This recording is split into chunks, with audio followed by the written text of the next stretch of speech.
There is a distinct, visceral difference between being hunted and being guarded, though the weight of the eyes feels deceptively similar on your skin. For months, I lived in the shadow of a phantom, a stalker who turned my glass-walled existence into a display case for his obsession. I was drowning in fear. Then came Addison. She didn't just walk into the room, she occupied the space, displacing the air with a terrifying stillness. She was a force of nature, silent, lethal, and absolute. The threat outside was real, yes, but the true danger wasn't the stranger in the dark. It was the sudden, magnetic pull toward the woman paid to keep her distance. The boardroom was a monument to my success. Chrome, floor-to-ceiling windows, a view of the skyline I helped shape. Usually, I commanded the oxygen in that room. That morning, however, I was barely holding my composure together. My hands trembled beneath the mahogany table, a weakness I hid under the guise of clasping them tight. The package had arrived at my private residence at dawn. No postage, just a black box containing photos of me sleeping and a scent that made my stomach turn. My chaotic team of lawyers and assistants were shouting over each other about liability and PR spin, their voices a cacophony of panic. But Addison? Addison was the eye of the storm. She stood by the far window, back to the view, watching me. Not the room, not the shouting suits. Me. She wore a black suit that fit with devastating precision, tailored to conceal the lethal reality of her profession, while emphasizing the power in her shoulders. She was stillness personified. When she finally spoke, the room's temperature seemed to drop. Her voice was low, devoid of the performative sympathy everyone else offered. She didn't offer comfort. She offered terms. Total access, she said, her eyes locking onto mine, unflinching. 24/7 proximity. No unvetted contacts. No movement without my clearance. Your phone is compromised. It goes. It wasn't a negotiation. It was an annexation. I tried to argue, to cling to the shreds of my autonomy. I run a multinational corporation, I snapped, though my voice lacked its usual steel. I cannot be shadowed like a child, and I certainly cannot vanish. Addison didn't blink. She stepped closer, invading the personal space I used as a shield against the world. The air between us charged, heavy and sudden. I caught the scent of her then. Not the expensive perfume of my peers, but something stark and clean. It was a smell of unscented soap, the faint metallic tang of gun oil, and the heat of a body that moved with terrifying economy. You can be a CEO, she said, her voice dropping an octave, intimate and harsh. Or you can be a headline. I am here to ensure the former, but you have to let me build the wall. That was the moment the cage door shut. I signed the contract, my signature shaky against the stark white paper. It felt like signing away my freedom to preserve my life. Within the hour, my existence was packed into 3 suitcases. My penthouse, my sanctuary, was deemed compromised. The protocol demanded a sterile environment. We were moving to the Imperial Hotel, a fortress of luxury where the walls were thick and the exits were controlled. The transition was jarring. Sitting beside her in the back of the armored SUV, I felt the shift in gravity. I was no longer the woman on the magazine covers. I was the asset, the package. She scanned the perimeter as we moved, her profile sharp against the passing city lights, completely indifferent to my distress. Or so I thought. Every time I shifted, her head tilted slightly, tracking my rhythm. It was maddening. It was the most secure I had felt in 6 months. Arriving at the suite, the reality of our arrangement settled in like a physical weight. It wasn't just a room. It was a command center. She swept the space with efficient, fluid movements, checking corners, testing locks, closing the heavy drapes to shut out the world. I stood in the center of the living area, feeling utterly displaced in the silence she created. "This is the perimeter," she announced, turning to face me, her presence filling the room. "You do not leave this floor. You do not open the door. If I say move, you move." Her rules stripped me bare, leaving me with nowhere to hide. But as she passed me to check the balcony, her arm brushed mine, a fleeting, accidental contact that sent a shockwave through my nerves. She paused, just for a heartbeat, and the silence that stretched wasn't professional. It was thick, heavy with the unspoken. She was my captor and my savior. And as night fell, I realized I was terrified of how much I wanted to surrender to her control. The suite at the Imperial was a fortress disguised as luxury. A sprawling landscape of cream upholstery and heavy, light-blocking drapes. But the most defining feature of my new existence wasn't the view or the marble bath. It was the door. The connecting door between my bedroom and the small sitting room Addison had claimed as her command post. Protocol, she had called it. It had to remain ajar, a 3-inch gap of darkness that bridged my vulnerability with her vigilance. I lay in the center of the king-sized bed, the silence of the room pressing down on me like a physical weight. Sleep was a distant, impossible concept. I was hyper-aware of that gap in the door. I found myself straining to hear her, catching the rhythm of her breathing or the rustle of gear being adjusted. It was an intimacy I hadn't consented to, yet my body hummed with the awareness of it. For the first time in years, I wasn't alone in the dark, and the realization was as terrifying as it was grounding. I wasn't just listening for the stalker anymore. I was listening for her. The air in the room felt thin, charged with the static of two people pretending they weren't acutely aware of each other's existence. When sleep finally dragged me under, it wasn't kind. The nightmare was a loop of flashbulbs and shadowed figures, the scent of that sickening package filling my lungs until I couldn't breathe. I woke with a ragged gasp, my body jerking upright, the sheets tangled around my legs like a trap. The reaction was instantaneous. Before the sound of my own panic had even faded, the connecting door slammed all the way open. Addison was there. She didn't run. She flowed into the room, a blur of controlled violence. She was silhouetted against the faint light of the hallway, weapon drawn, a 2-handed grip that was steady as stone. She swept the room in a single fluid arc, checking the corners, the closet, the balcony. She was a predator looking for a threat, lethal and precise. "Clear," she whispered, the word sharp enough to cut. She turned to me then, and the gun lowered, though she didn't holster it. The adrenaline was still rolling off her in waves, but her eyes shifted. She wasn't looking at a client or an asset. She was looking at me. I sat there, chest heaving, stripped of my tailored suits and my boardroom armor, wearing nothing but thin silk and terror. I saw the moment the professional mask slipped, just a fraction. Her gaze softened, the steel in her eyes melting into something darker, more human.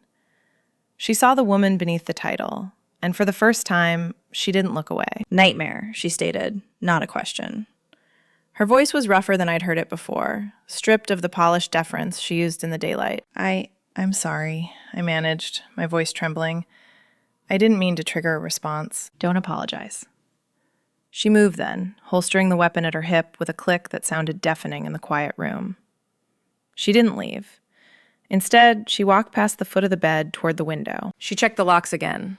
Unnecessary. We both knew they were sealed. But the action gave us a moment to breathe. She stood there for a long time, staring out at the city that wanted to consume me. I watched the muscles in her back shift under her dark t-shirt. She had shed the blazer, and without it, she looked less like a corporate shadow and more like a soldier. When she turned back, she didn't retreat to her room. She stopped near the bed, close enough that I could feel the heat radiating from her. The proximity turned the air heavy. I sat on the edge of the mattress, looking up at her, feeling small, yet strangely emboldened. "You're safe," she said, her voice low, vibrating in the space between us. "I'm not going to let anything touch you." "I know," I whispered. And I did. But as her eyes held mine, unflinching and dark, I realized the definition of safety was shifting. The fear of the stalker was being replaced by a different kind of tension, a magnetic pull that made me want to reach out and test the solidity of her presence. "That's why I can't sleep," I admitted, the truth slipping out before I could check it. "It's too quiet when you're just waiting." Addison looked at me, really looked at me, and for a second, the air didn't just thicken, it burned. "Then I'll stay," she said, "until you're under." And she sat in the armchair in the corner, a silent sentinel in the dark, watching over me with a gaze that felt heavier than any blanket. We couldn't stay hidden behind heavy drapes forever. The annual charity gala was non-negotiable, a cornerstone of the company's public image where my absence would smell like blood to the sharks. So we prepared for war. For me, that meant a backless emerald gown that cost more than a mid-sized sedan, a layer of silk designed to project an invincibility I didn't feel. It was armor, brittle and bright, painted over a woman who felt like she was slowly falling apart. But when I stepped into the living room, adjusting an earring with trembling fingers, the air simply left my lungs. Addison was waiting. She had traded the tactical gear for a tuxedo, midnight blue, and cut sharp enough to bleed. It wasn't just that she looked good. She looked dangerous. The jacket spanned the width of her broad shoulders with a tailored perfection that barely concealed the lethal reality of the holster beneath. And the crisp white collar against her throat made my mouth go dry. She didn't look like staff. She looked like a challenge I wasn't sure I could handle. When her eyes lifted to mine, dark and assessing, the appraisal wasn't just professional. It felt like a physical touch, sweeping over the exposed skin of my back with a terrifying familiarity. "Secure," she murmured into her wrist mic, never breaking eye contact. Then she offered her arm. "Stay close. If I squeeze, you stop. If I pull, you move." The arrival was a gauntlet of flashbulbs and screaming reporters. The noise was a physical assault, a wall of sound that threatened to trigger the panic clawing at my throat. But then I felt it. Her hand, settling at the small of my back. It wasn't a heavy touch, just a solid point of contact, a burning anchor in the chaos. Through the earpiece she had insisted I wear, her voice cut through the noise, calm and low. 3 steps, turn left, chin up, you're clear. It created a private world, a bubble of silence where only the two of us existed. I moved where she guided me, my body instinctively tuning to hers. We were dancing without music, a choreography of survival. Every time a stranger stepped too close, her presence shifted, a subtle imposition of her body between me and the threat. She was a wall of heat in the air-conditioned ballroom, and I found myself leaning back, craving the friction of her suit against my bare skin. The champagne flowed, the orchestra swelled, but my senses were dialed entirely to her frequency. I watched her scan the room, her gaze dissecting the crowd with cold efficiency. She was beautiful in a way that terrified me, utterly composed, a weapon in formal wear. Then the rhythm broke. We were near the terrace doors, escaping a donor who wanted to talk mergers. A waiter dropped a tray of glasses. The crash was explosive, shattering the hum. In the same second, a camera flash popped violently to my left, blindingly bright in the dim corner. The reaction was instantaneous. I didn't even have time to gasp. Addison's arm hooked around my waist, iron hard and inescapable. She spun me, slamming my back against the stone pillar, her body covering mine completely. It happened in a blur of motion, the scent of starch and adrenaline filling my nose, the rough texture of her jacket against my skin. She shielded me from the room, her head on a swivel, her hand resting on her weapon beneath the jacket. For a long moment, time suspended. I was pressed between the cold stone and the solid, unyielding heat of her body.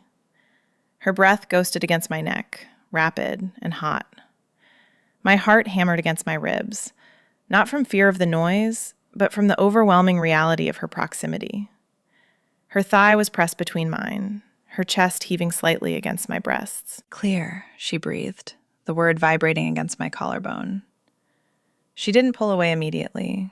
She stayed there, shielding me, her eyes scanning the terrified crowd over my shoulder.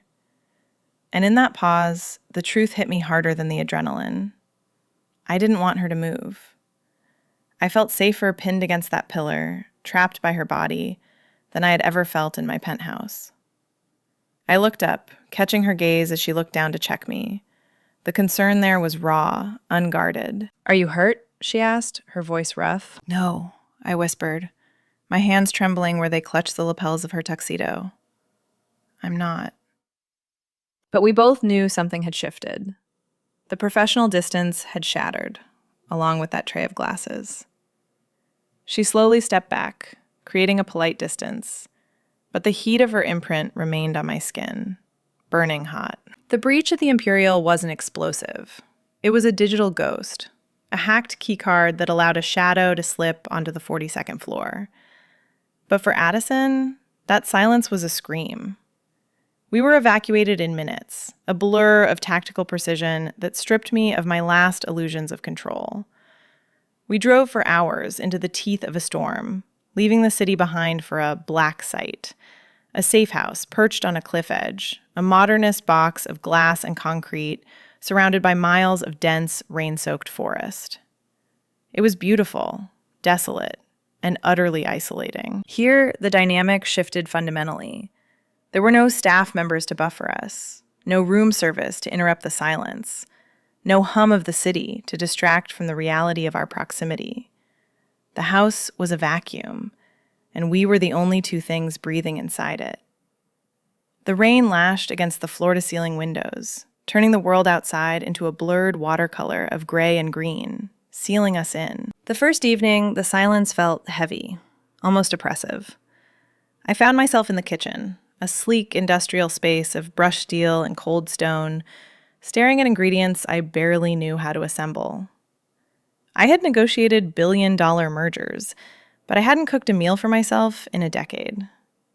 The vulnerability of that small incompetence felt worse than the fear of the stalker. Addison found me there. She didn't ask, she simply moved into the space beside me, her presence displacing the air. She took the knife from my hand, her fingers brushing mine, cool, calloused, and steady. "Sit," she instructed, the command soft but absolute. She moved around the kitchen with the same terrifying economy she used in a fight. Chop, sear, plate. But the armor was gone.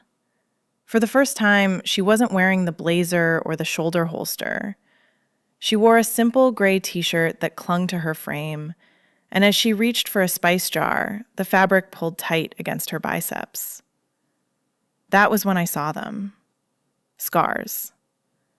They were jagged, silver lines tracing the map of her history up her forearms, violence etched permanently into skin. I stared, unable to look away, realizing that her body was a record of every time she had stood between someone and the dark. "Occupational hazards," she said, catching my gaze. She didn't cover them. She placed a plate in front of me, simple pasta, smelling of garlic and oil, and leaned against the counter, eating standing up, watching the perimeter of the dark woods outside. "Does it ever stop?" I asked, the question sounding small in the vast room. The looking, the waiting. "No," Addison replied, her voice low, devoid of self-pity. "If I stop looking, you stop being safe." "That sounds lonely," I murmured, swirling the wine in my glass. She paused, the fork halfway to her mouth. Her eyes shifted to me, dark and unreadable. "Loneliness is a luxury, ma'am. It implies you have time to miss something.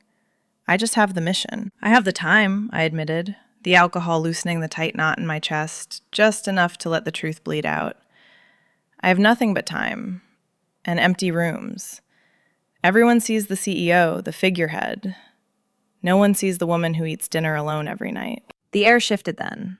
The professional distance she had rebuilt after the gala began to erode under the weight of the isolation. She finished eating and walked over to the fireplace, kneeling to feed the flames. The glow illuminated the sharp angle of her jaw, the softness of her mouth that she usually kept pressed in a grim line. "I see her," Addison said softly, not turning around. The fire snapped, a sudden spark in the quiet. "I see the woman who holds her breath when the elevator stops. I see the woman who pretends she isn't trembling." She stood and turned, the firelight casting long shadows that danced between us. We sat in the living room as the storm picked up outside, the wind howling against the glass. The quiet hours, she called them. No phones, no lights that could cast a silhouette, just the fire and the waiting. But the silence wasn't empty anymore. It was heavy, wanting. I watched her watch the fire, the desire to cross the space between us an ache in my chest. We were two isolated planets, pulled into orbit by gravity we were forbidden to acknowledge. And in that house, with the world locked out, the rules felt very far away. The helplessness was a toxin. It sat in my gut, heavier than the pasta and sharper than the fear. For days, I had been a passenger in my own survival, shuffled from room to room, protected by walls I didn't build and a woman I couldn't read. I needed to feel something other than gratitude. I needed to feel the ground under my feet and know that if the glass shattered, I wouldn't just shatter with it. I found Addison in the converted garage. The previous owner had stripped it down to concrete and corrugated metal, leaving behind a heavy bag and a few mats. The sound hit me before I opened the door, a rhythmic, thudding violence that shook the dust from the rafters. She was working the bag, her movements a blur of terrifying efficiency. Left, right, hook, snap. She wasn't just hitting it, she was dissecting it. Sweat darkened the back of her gray shirt, and her hair was pulled back in a severe knot that exposed the tension in her neck. She stopped the moment I stepped onto the concrete. She didn't turn immediately, just steadied the swinging bag with one gloved hand, her chest heaving in a controlled rhythm. "I want to learn," I said, my voice echoing slightly in the cold space. Addison turned then, unwinding the tape from her wrists. Her expression was guarded, the professional mask slipping back into place. "Self-defense isn't a weekend hobby," she said, her tone flat. "It takes years to override the instinct to freeze." "I don't have years," I countered, stepping onto the mats. I felt ridiculous in my expensive yoga leggings, a tourist in her world of grit and discipline. "I have now, and I have you. Show me what to do if they get past you." Something in her eyes shifted, a flicker of respect or perhaps resignation. She tossed the tape aside and walked toward me. The space between us shrank, filled suddenly with the scent of exertion and raw heat. "Fine," she said. "First rule, you don't fight to win. You fight to escape. Stand here." The instruction began as a lecture on physics, leverage, gravity, momentum. But words failed where the body needed to understand. She moved behind me to correct my stance. "Wider," she murmured, her voice right at my ear. She kicked the inside of my ankle, nudging my foot apart. Then her hands settled on my hips. The contact was electric. It wasn't the polite guidance of the gala. Her hands were firm, fingers digging in slightly to tilt my pelvis. "Lower your center of gravity," she instructed. "You're too tall, too upright. Be heavy." I did as she asked, dropping my weight, and her body aligned with mine, her chest brushing my back. The lesson was tactical, but the sensation was overwhelming. I could feel the heat radiating off her, the solid wall of her torso supporting me. I focused on the mechanics to keep from trembling, but every adjustment she made felt like a brand. "Good," she whispered. "Now, if I grab you..." She moved to the front, gripping my wrist. "Don't pull away. Step in. Use my force against me." We moved through the drills, the tempo increasing. Snap, twist, step. My breath came in ragged gasps, the exertion burning my lungs. But for the first time in weeks, I didn't feel like a victim. I felt alive. The fear transmuted into adrenaline. I grew bolder, putting real force behind a shove. Addison absorbed it easily, her body a fortress. But a small smirk played on her lips. "Again," she challenged. I lunged. I wasn't fast enough. She sidestepped, hooking her leg behind mine in a fluid sweep. The world tilted. I went down, the breath knocked out of me as I hit the mat. But I didn't hit it alone. Addison followed me down to control the fall, her instincts overriding the drill. Suddenly, we were motionless. I was on my back, chest heaving, and she was hovering over me, her knees bracketing my hips, her hands pinned by my head to catch her weight. The silence in the garage was deafening. A single drop of sweat fell from her temple, landing on my collarbone like a searing kiss. She didn't move. She didn't apologize. She just stared down at me, her eyes dark and blown wide, the adrenaline in her veins mirroring mine. The air between us was so thick it felt difficult to breathe. I looked up at her, seeing the scar above her eyebrow, the pulse hammering in her throat.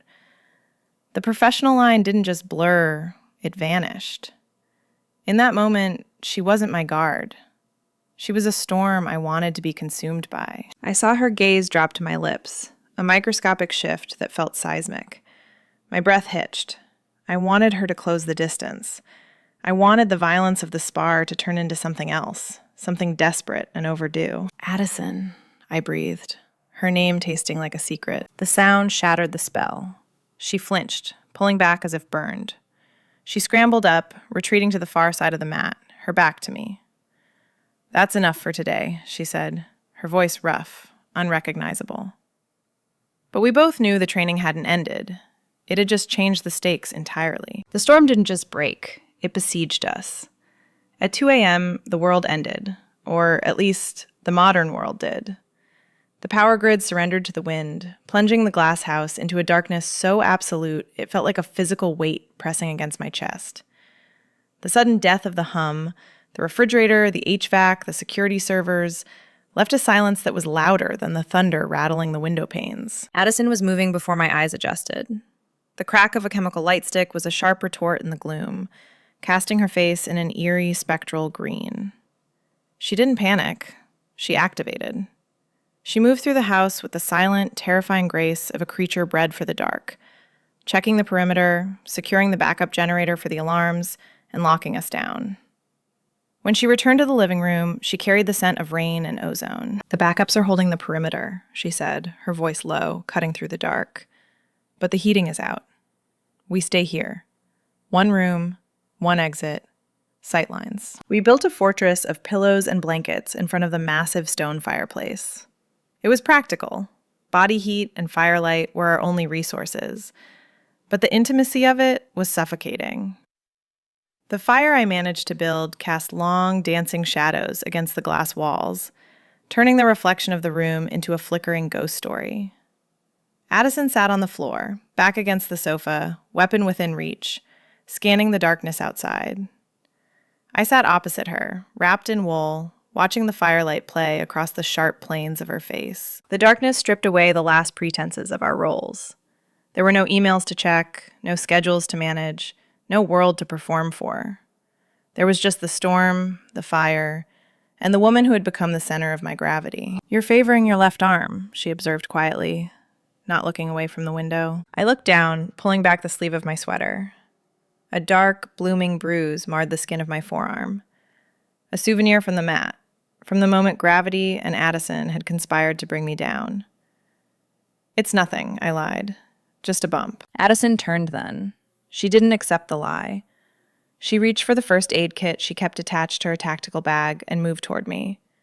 She didn't ask for permission. She simply took my arm, her fingers cool and calloused against my heated skin. The sensation sent a jolt through me, sharper than the pain. She uncapped a tube of arnica gel, her movements precise, almost reverent. "I should have caught you sooner," she murmured, her eyes focused on the bruise. I was distracted. "You were teaching me," I corrected, watching her lashes lower as she worked. "You can't protect me from everything, Addison. Sometimes I have to fall." "I am paid to ensure you don't," she replied, her voice tight. She looked up and the distance between us evaporated. "But this job, this assignment, is different. It's becoming difficult." The air in the room thickened, charged with the static of the storm and the unspoken truth hanging between us.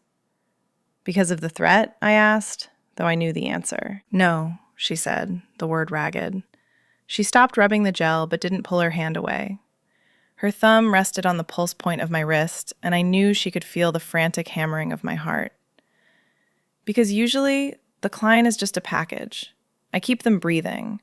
I don't—" She trailed off, her unflinching gaze faltering for the first time. "I don't care if they're happy. I don't care if they're lonely. I don't want to be the one who breaks their fall." "And now?" I whispered. "Now," she said, her voice dropping to a rough whisper. "I'm terrified that if I look away for 1 second, the world will take you. And I can't let that happen." She leaned in. It wasn't a conscious decision. It was magnetic, inevitable. The space between us closed to inches. I could feel the warmth of her breath, smell the rain on her skin, and the faint, clean scent of soap. My eyes drifted to her lips, parted slightly, vulnerable in a way the rest of her never was. I saw the conflict warring in her eyes, the duty wrestling with the want, and I saw the want winning. I leaned forward, my heart screaming, ready to bridge the final gap, to taste the danger I had been inviting since the elevator. Crackle. The radio on her belt screamed with static, a harsh, mechanical burst of noise that shattered the moment like glass. Perimeter alert, Sector 4. The robotic voice of the security system was a bucket of ice water. Addison recoiled as if struck. The soldier slammed back into her body. She was on her feet in a millisecond, the softness gone, the weapon in her hand before I could even exhale the breath I had been holding. She looked at me, one last, tortured glance that acknowledged the wreckage of what almost happened, and then she turned to the window, leaving me cold, aching, and alone in the firelight. The alert wasn't a glitch. It was a countdown. The red light on the security panel didn't just blink. It died. The backup generator hadn't failed. It had been severed. The darkness that flooded the house this time wasn't atmospheric. It was absolute. Addison didn't speak. There was no time for the soft, lingering tension of the fireplace or the almost kiss that still ghosted on my lips. She grabbed my arm, her grip bruising, devoid of the tenderness that had been there seconds ago. She was a weapon again, cold and primed. "Safe room," she hissed, the command leaving no room for argument. "Lock it from the inside. Do not open it unless you hear my voice code." She shoved me toward the hidden panel in the library wall. I stumbled inside, the heavy steel door hissing shut, but I didn't lock it. I couldn't. The fear that clawed at my throat wasn't for the man who had hunted me across the city. It was for the woman standing between him and me. I left the door cracked just a fraction, a sliver of view into the shadowy expanse of the living room. I had to know. The shadow detached itself from the hallway gloom. He was bigger than he looked in the photos, a hulking mass of obsession and violence. He held something metallic that caught the dying embers of the fire. My heart hammered against my ribs like a trapped bird. He took a step toward the stairs, toward where he thought I was sleeping. Then, the darkness moved. Addison didn't announce herself. She didn't shout freeze. She struck with the terrifying silence of a predator. She collided with him, a blur of kinetic energy that sent them both crashing into the glass coffee table. The sound of shattering glass was explosive, a jagged scream in the quiet house. I clamped my hand over my mouth to stifle a cry. The struggle was visceral, ugly, and fast. It wasn't the choreographed dance of our training session. This was survival. I heard the sickening thud of flesh on bone, the grunt of exertion, the scramble of boots on the hardwood. He was strong, fueled by mania, landing a blow that sent Addison staggering back. I saw blood spray, dark and sudden. My knees buckled. For a terrifying second, I thought she would fall. I thought the wall she built was crumbling. But Addison didn't fall. She absorbed the violence and transmuted it into lethality. She ducked a wild swing, stepped inside his guard with that devastating precision, and ended it. A sharp crack, a choked gasp, and then the heavy, final thud of a body hitting the floor. Silence rushed back into the room, louder than the noise. I didn't wait for the code. I pushed the door open and ran into the wreckage of the living room. The intruder was zip-tied and unconscious, a heap of irrelevance on the rug. I didn't look at him. I only saw her. Addison was leaning against the mantel, her chest heaving. The gray t-shirt was ruined, torn at the shoulder and dark with blood that was spreading too fast. She looked up as I approached, her eyes wild, the adrenaline still dilating her pupils into black pools. "I told you to lock the door," she rasped, her voice wrecked. "You're bleeding," I said, my voice shaking. I didn't care about orders. I reached for her, my hands hovering over the wound on her shoulder. A knife graze, deep, but not fatal. "I'm fine," she tried to say, but she winced as she shifted. The adrenaline was crashing, leaving her gray and trembling. "Sit down," I commanded. It was the first time I had ever given her an order. Surprised, or perhaps just exhausted, she obeyed, sliding down to sit on the hearth. I ran for the kit, returning in seconds. The roles reversed with dizzying speed. I was the one with the steady hands now, cutting away the fabric of her shirt, cleaning the jagged line of the cut. She hissed through her teeth, but didn't pull away. I pressed the gauze to her skin, feeling the heat of her blood, the frantic rhythm of her pulse under my palm. "Why didn't you wait for backup?" I whispered, wiping a smear of blood from her collarbone. You could have been killed. Addison looked at me then. The combat mask was gone, leaving her raw and open in a way she had never been. She reached up, her hand trembling slightly, and covered mine where it rested on her shoulder. Her skin was hot, her grip desperate. He was 3 steps from the stairs, she said, the words heavy with a weight that transcended the contract. I couldn't wait. I couldn't let him touch you, not even for a second. The confession hung in the air, distinct from the metallic scent of blood and the rain outside. It wasn't professional pride. It was possession. It was love, terrified and bloody. I looked at her, really looked at her, and knew that the danger was over, but the real complication had just begun. The chaos of the real world returned in a wash of flashing blue and red lights that bleached the intimacy right out of the room. The police descended on the safe house, filling the silence with radio chatter and heavy boots. Statements were taken, lawyers were summoned, and the broken glass was swept away by a cleaning crew that arrived before dawn. In the harsh fluorescent light of the aftermath, the world righted itself with brutal efficiency. The stalker was in custody, the threat was neutralized, and the contract, our binding, terrifying contract, was technically fulfilled. The departure was the hardest part. I stood by the door and watched Addison pack her gear. The tactical bag, the medical kit, the shoulder holster. She moved with that same devastating precision I had admired for weeks. But the walls were back up. They were higher and colder than ever. She didn't look at me. She looked through me, focusing entirely on the inventory list in her hand. When she finally turned to leave, standing in the doorway of the house that had been our entire universe, she didn't offer a goodbye. She didn't acknowledge the blood I had cleaned from her skin. She offered a sharp nod. "The team will escort you back to the city, ma'am," she said. Ma'am. The word felt like a physical blow. It erased the storm, the training mat, the shared fear, and the almost kiss in the firelight. It relegated me back to the asset, the package she had successfully delivered. I wanted to scream. I wanted to grab her arm and demand she acknowledge the electricity that still hummed in the air between us. But I didn't. I let her walk away. Because I was a CEO and she was a professional, and we had rules. The weeks that followed were a study in absolute hollowness. My penthouse was secure again. I had new locks, new biometric protocols, and a new security detail that stayed politely in the corridor. But the silence in my apartment wasn't peaceful. It was deafening. I found myself checking the corners of rooms, looking for a shadow that wasn't there. I missed the scent of gun oil and rain. I missed the weight of her gaze, tracking my every breath. I realized then that safety without her didn't feel like freedom. It felt like solitary confinement. I couldn't live in the cage anymore. I sent the message 3 weeks later. Not through a lawyer, but to the personal number she had used once during the blackout. Coffee. Neutral ground. No earpieces. She was waiting for me on a secluded bench in the park, watching the ducks on the pond with a focus that suggested she was assessing their threat level. She wasn't wearing a suit. She wore a simple leather jacket and jeans, looking less like a weapon and more like a woman who was tired of war.